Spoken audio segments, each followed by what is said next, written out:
అట్లా కాకుండా నేనేం చేసినా చెల్లుబాటు అవుతుంది, నేను ముఖ్యమంత్రిని, ప్రజలు ఓట్లు వేసేశారు కాబట్టి నేను ఏదైనా చేసేస్తాను, లేకుంటే వెంకటేశ్వర స్వామి భూములన్నీ అమ్మేస్తాను, లేకపోతే వెంకటేశ్వర స్వామికి ఉండే డబ్బులన్నీ నేను తీసేసుకుంటాను, లేకుంటే శ్రీవాణి పేరు పెట్టి అకౌంట్ లేకుండా చేసేస్తాను, లేకుంటే దేవుడి పేరు చెప్పి ఒక్కొక్కరు లక్షల టికెట్లు అమ్ముకుంటాం. ఏంటి వాట్ ఇస్ దిస్?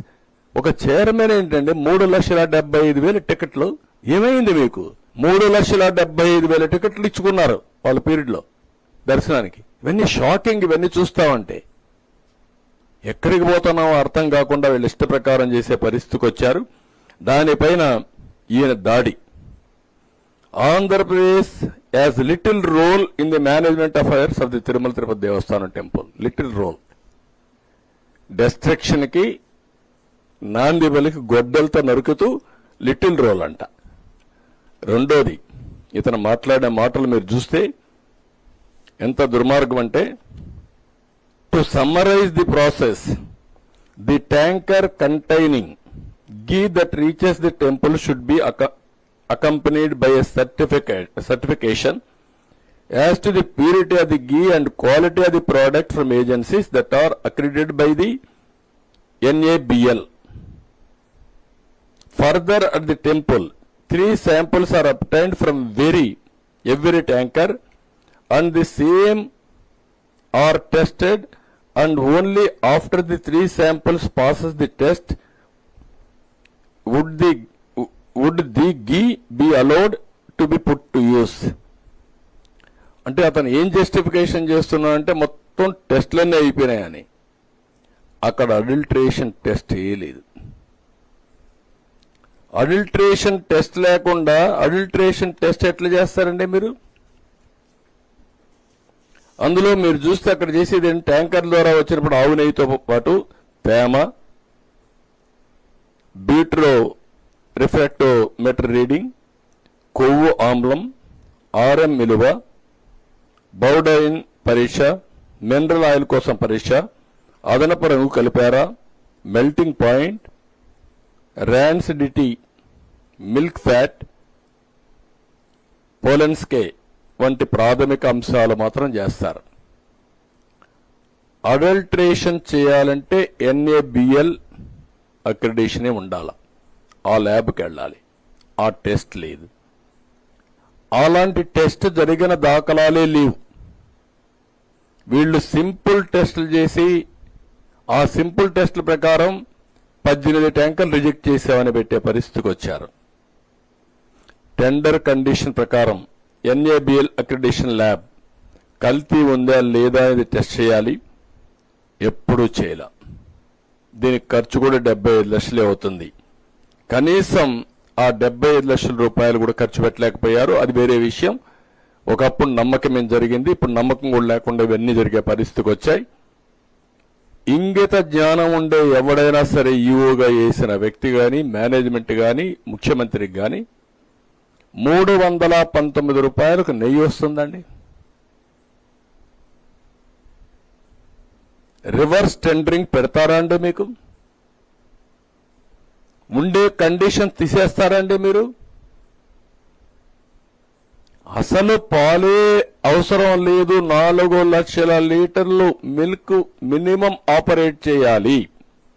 ఆపరేట్ చేస్తే అందులో వచ్చే గీ గాని బయట చేసింది గాని మొత్తమైనా కొంతవరకు ఉపయోగపడుతుందని పెడితే 4 లక్షల లీటర్లు అవసరం లేని పెడతారండి మీరు? 250 కోట్ల రూపాయలు టర్నోవర్ అవసరం లేని పెడతారండి మీరు?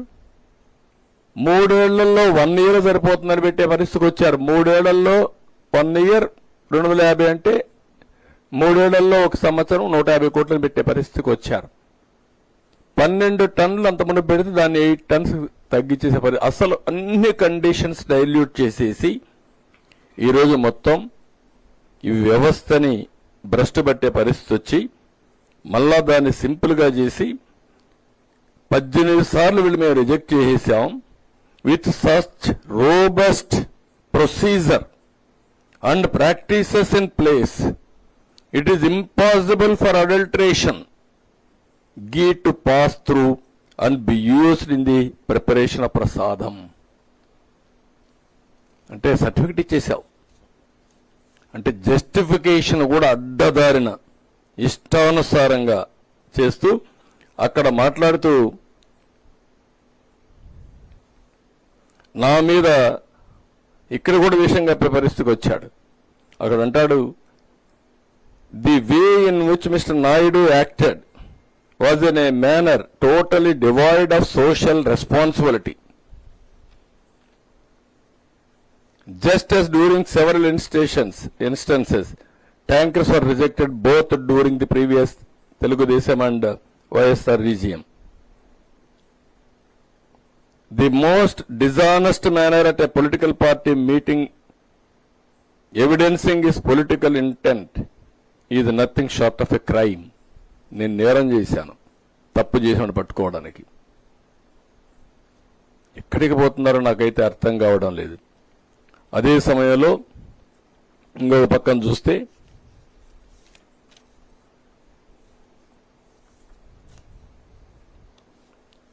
ఇక్కడ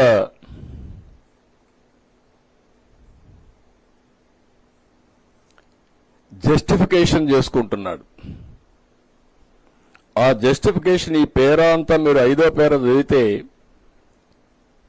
ఆవు నెయ్యి అంతా కూడా డిఫరెంట్ కౌస్ డిఫరెంట్ ఫ్యాట్ తింటాయి, డిఫరెంట్ గడ్డి తింటుంది, ఒకే కౌ తింటుంది, కాబట్టి వారికి వేరియేషన్ వచ్చేసరికి అవకాశాలు ఉన్నాయి అని మొత్తం మీరు అదంతా చూస్తే వెరీ ఇంట్రెస్టింగ్ గా జస్టిఫికేషన్ చేసుకుంటూ the categories include scenarios such as milk fat being obtained from cows which received an exceptionally high feeding of pure vegetable oils, cotton or palm oils, milk fat obtained from cows that are suffering from energy deficiency, milk fat obtained from cheeses showing increased lipolysis and so forth. Therefore, if any of the above scenarios exist, then the methodology adopted would yield an incorrect and false positive result. Conclusion ఇచ్చేస్తున్నాడు ఇంట్లో కూర్చొని. నేను చేసిందే right కాబట్టి నేను చేశాను, మీరందరూ follow కావాలి. ఎవడు ఏ సైంటిస్ట్ ఇచ్చినా ఏ ల్యాబొరేటరీ ఇచ్చినా దే ఆర్ ఆల్ ఫాల్స్ అని ఇంట్లో కూర్చొని సర్టిఫికెట్ ఇస్తున్నాడు ఆయన. దానిపైన no responsible individual should make such shocking accusations having the potential to seriously besmirch the integrity and sanctity of a world-renowned organization such as the TTD and hurt the sentiments of crores of people on the basis of an inconclusive finding, let alone a politician like Mr. Chandrababu Naidu. అంటే what are you talking? నువ్వేమి చేసినా ఎంత అపవిత్రం చేసినా ప్రజలు అందుకే shocking treatment ఇచ్చారు. ఇలాంటి తెలుసుంటే అది కూడా వచ్చేది కాదు. సంఘ బహిష్కరణ చేసేవాళ్ళు, రాష్ట్ర బహిష్కరణకి ఎలిజిబుల్ అయిన వ్యక్తులు వీళ్ళు.